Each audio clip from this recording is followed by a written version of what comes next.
Break, break, break. By Alfred, Lord Tennyson. Summary. The speaker watches the waves of the sea as they dash against the rocks on the shore in a steady rhythm and wishes he could express his thoughts with such ease. He is happy for the fisherman's boy shouting with his sister as they play, for the sailor boy singing in his boat on the shore, and for the big ships reaching their destination safely. And he is sad he can no longer feel the warmth of his friend's touch or hear the sound of his voice. The waves will keep dashing against the rocks, symbolizing their permanence, while life is temporary, as is significant in the passing of his friend whose company he will enjoy no more. About the author. Alfred, Lord Tennyson, born in 1809, was a prominent Victorian poet and the Poet Laureate of Great Britain and Ireland during much of Queen Victoria's reign. Known for his mastery of language, Tennyson's works often explored themes of love, loss, and the sublime. Influenced by Romantic and Victorian ideals, he created timeless poetry, including iconic pieces like The Charge of the Light Brigade and In Memoriam. Tennyson's verses expressed the complex emotions of his era and solidified his status as one of the most celebrated poets in English literature. His poetic legacy continues to resonate with readers globally. Question 1. Read the extracts and answer the questions. Extract 1. Break, break, break. In his boat on the bay. Question 1. Who or what is being addressed in the first line? What does the poet say in the first two lines? Answer. The sea is being addressed in the first line. The poet says that the waves are beating against the rocky shore.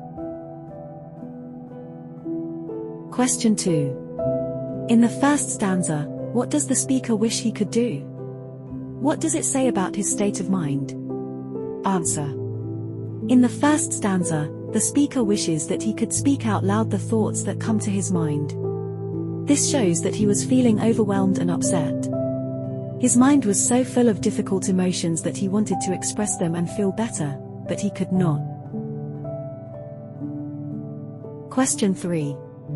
What did the poet say about the fisherman's boy and the sailor lad? Answer. He says that the fisherman's boy is playing with his sister and the sailor lad sings in his boat on the bay. Question 4. Who are the people mentioned in the second stanza? Where are they and what are they doing? Answer. The fisherman's boy, his sister, and the sailor boy are the people mentioned in the second stanza.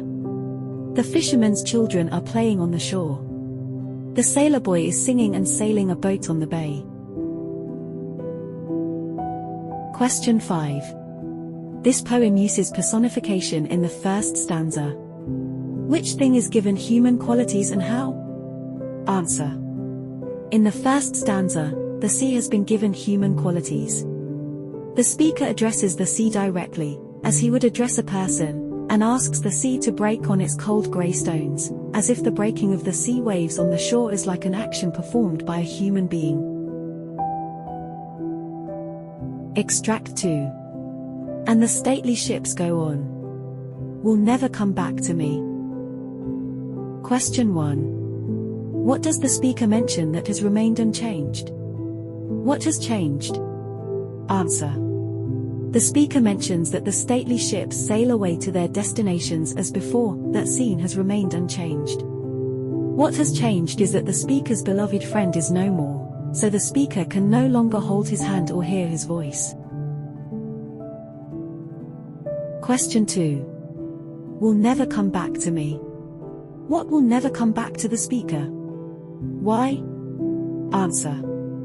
The tender grace of a day that is dead, the beauty and warmth of the time that is past, the time spent with his friend, will never come back to the speaker, because the friend with whom the speaker spent the time is no more. Question 3. How does the poem show that life and nature go on despite what happens to human beings?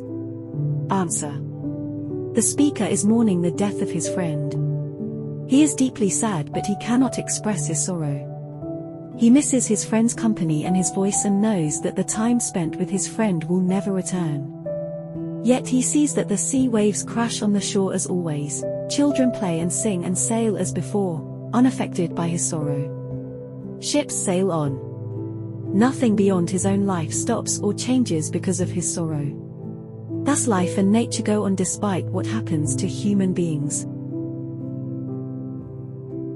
Question 4. Who are the two people who cannot speak? Answer. The two people who are unable to speak are the speaker and his friend. The speaker's friend is no more, so his voice cannot be heard anymore. The speaker is deeply upset by the death of his friend. He is so distressed that he cannot express all that is going on in his mind, so he too is unable to speak as he would like to. Question 5. Explain the lines dash. But oh, for the touch of a vanished hand, and the sound of a voice that is still. Answer. By these lines, the poet expresses the feeling of absence of his dear friend and imagines the touch of his vanished hand and the sound which makes all calm and quiet. Appreciating the text. Question A. What is the tone and mood of the poem Break, Break, Break? Substantiate your answer. Answer. The poem is filled with pathos for a lost soul. The poet is standing on the sandy seashore and looking at the steady break of the waves on the rocks. He is remembering someone, probably a close friend, and wonders if he could just speak aloud the gush of thoughts that come to his mind. He observes that everything near the sea is happening the way it usually does, but life has changed for him as he can never feel the touch nor hear the voice of the dear one who is no longer alive. Question B. Repetition is another technique used in this poem. Which words have been repeated? Why do you think these words have been repeated? What effect does the repetition produce? Answer.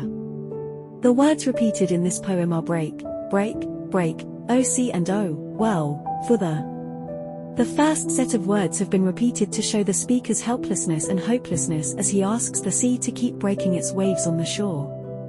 The word break may reflect the heartbreak he is feeling. He may also wish to say that he wants to break his silence and express his sorrow but cannot. The other set of words have been repeated to show how sad the speaker is feeling. He writes oh, well for when he notices that others are carrying on happily and light-heartedly when his heart is weighed down by sorrow. He writes oh, for when he wishes that he could get back the company of his friend. All these repetitions express sadness and distress. Question C. Which words, phrases, or lines express sadness and longing, a strong desire, especially for something which is difficult or impossible to have? Answer. The word break and the lines and I would that my tongue could utter the thoughts that arise in me, but oh, for the touch of a vanished hand and the sound of a voice that is still, and but the tender grace of a day that is dead will never come back to me, express sadness and longing. Thank you for watching. Please like, share, and subscribe to the channel for more updates.